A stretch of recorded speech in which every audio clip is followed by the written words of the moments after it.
This is Capital Secrets. And every few years, someone announces the death of the dollar. A politician gives a speech. A rival power signs a trade deal in another currency. Central banks buy more gold.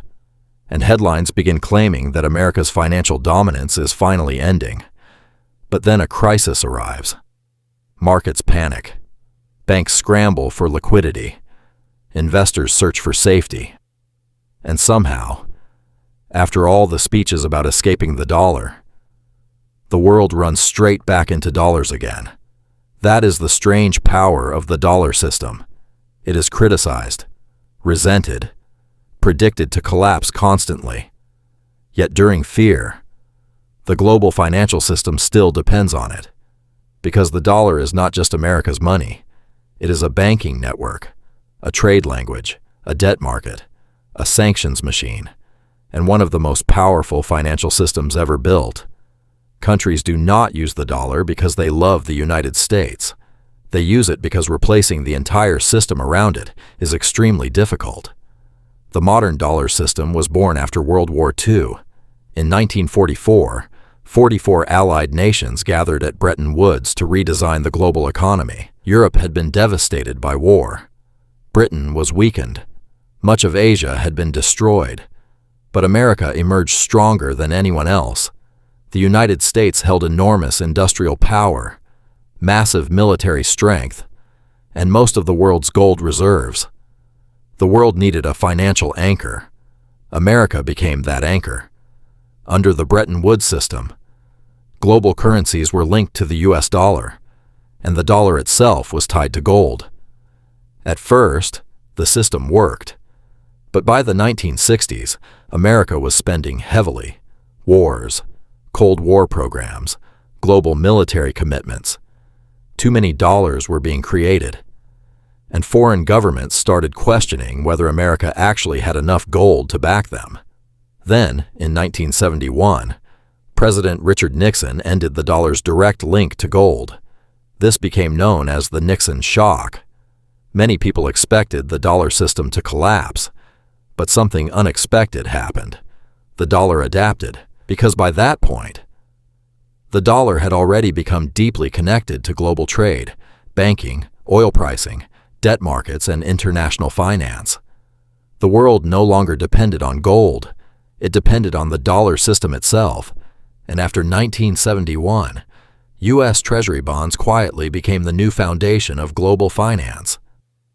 That sounds strange at first. How can debt become a source of power? Because in finance, someone's debt is someone else's asset. U.S. Treasury bonds became the world's favorite safe asset. Banks trusted them. Central banks trusted them. Investors trusted them. And during panic, money rushed into them.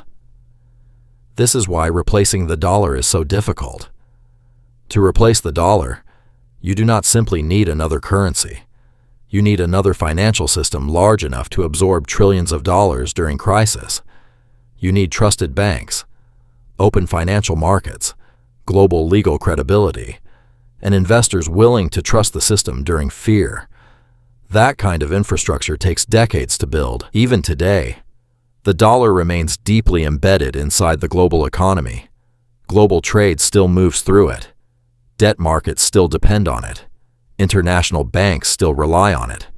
And because so much global finance touches the dollar system, the United States gained enormous geopolitical power from it. Washington can freeze assets, restrict banks, apply sanctions, pressure foreign companies, and influence global trade simply by controlling access to financial infrastructure. That is why many countries want to reduce dependence on the dollar, not just because of economics, but because of sovereignty. Russia understood this after sanctions hit following the Ukraine invasion. China understands it strategically, and many emerging economies increasingly worry about relying too heavily on systems controlled by another superpower. This is why discussions about de-dollarization are growing.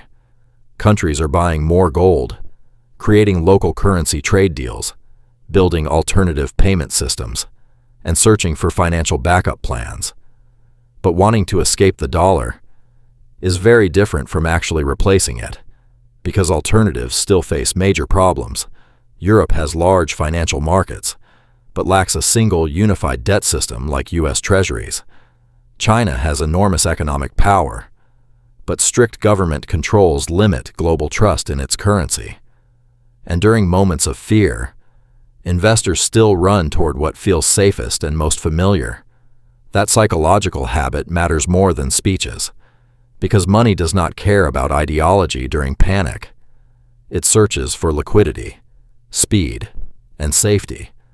That is why the dollar remains powerful, not because America is perfect, but because the system around the dollar is still deeper, larger, and more trusted during crisis than any alternative that currently exists.